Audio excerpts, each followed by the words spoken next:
Somehow, it's 3 a.m. in the morning and I should be sleeping right now. I should not be awake and be playing video games, even though I have work to do tomorrow and tend after my kids, my job, my home and my wife. It's 3 a.m. and I am playing Schedule1. Somehow this game got me happily cleaning up after my somewhat autistic coworker who can't be bothered cleaning up after himself at 3 a.m. And I'm thinking to myself, well, I'll clean up my digital home really quick and restock all the resources needed for the next day of making drugs, and then I'll save and go to sleep. We all have been there. It's the famous just one more game or, just one more round feeling you get from a really addictive game. Isn't it super interesting how we hate to go to work and do stuff for actual money, but love to work real boring and repetitive jobs in video games? Schedule1 achieved this with the cunning use of game loops. And in this video I want to deep dive how Schedule1 makes players want to play just one more round by analyzing exactly these game loops. And if you are into game loops as much as I am, hit that like and subscribe button. For context about the game, Schedule1 has been developed by an Australian solo game dev called Tyler. The game sits on 98% approval rating and sold more than 8 million copies worldwide. It's the definition of a solo game dev dream come true. This guy casually beat a $240 billion industry by simply making a game that is so good that you can't drop it at 3 a.m. in the morning. Or I can't, because I have no willpower whatsoever. Well, we will judge later.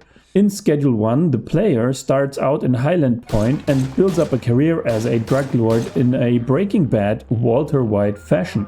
In the beginning, the player may rent a tiny motel room and start growing some weed, and in the end he might buy large factories and employees that make and sell drugs for him. Now what this game does really well, it's that it keeps the player hooked with smart game loops. And if you are new to this, game loops are basically repeatable actions that a player does, which progresses the game. Now there are different definitions for game loops, but usually you have an objective, a challenge, and then a reward.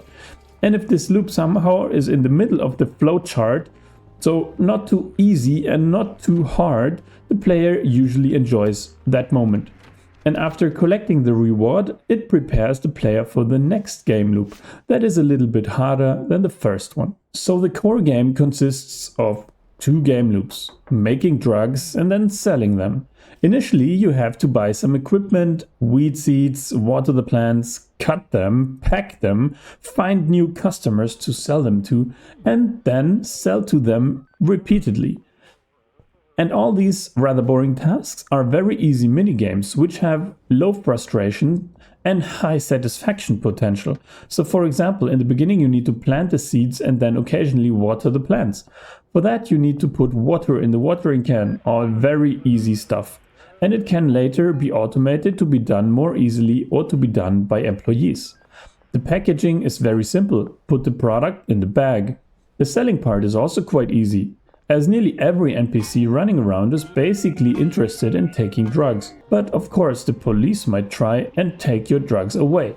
So in turn you take away their guns and sell them. And here comes the part that Schedule1 does so well.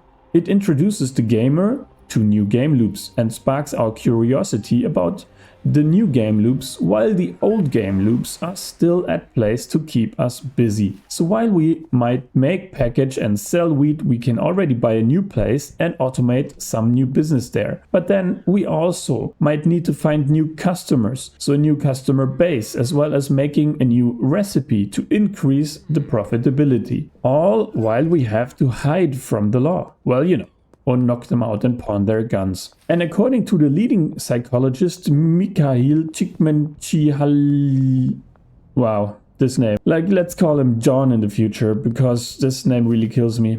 So according to the leading psychologist John and his framework flow, if the task becomes too easy over time, it will get boring. And in Schedule1, when a task is in danger of getting too boring, well, by that time you will either have automated it or you have so many other things to do that you do not mind doing a boring task because you have a larger goal in your head already. You want to become the drug lord Walter White. The game puts this seed of an idea in your head and off goes the hamster wheel. It's like Inception, only that we infiltrated our own minds somehow. And the most genius game loop in this game is the mixing of drug with household ingredients, a process that is insanely satisfying as every recipe has a different pricing range and a different effect on the customer, like turning them black or getting a long horse face, and a different mix of ingredients that need to be gathered and mixed in a certain order. All of that really gives the player a lot of freedom on how they achieve their goals. And while you can buy one small apartment and make a small amount of very profitable product, you could also go and buy a large factory and make lots and lots of cheaper product. It's all up to the player. And even though you can automate a lot, there is always enough left to do, so that you have lots to do, even though a lot of the work gets done by your employees. And that sums up the genius way in which Tyler made me run around and play a video game at 3 a.m. in the morning, even though I am turning 40 this year and should be too grown up to play video games. But we all know, once a gamer, always a gamer, right? Thank you guys for tuning in, and yeah, now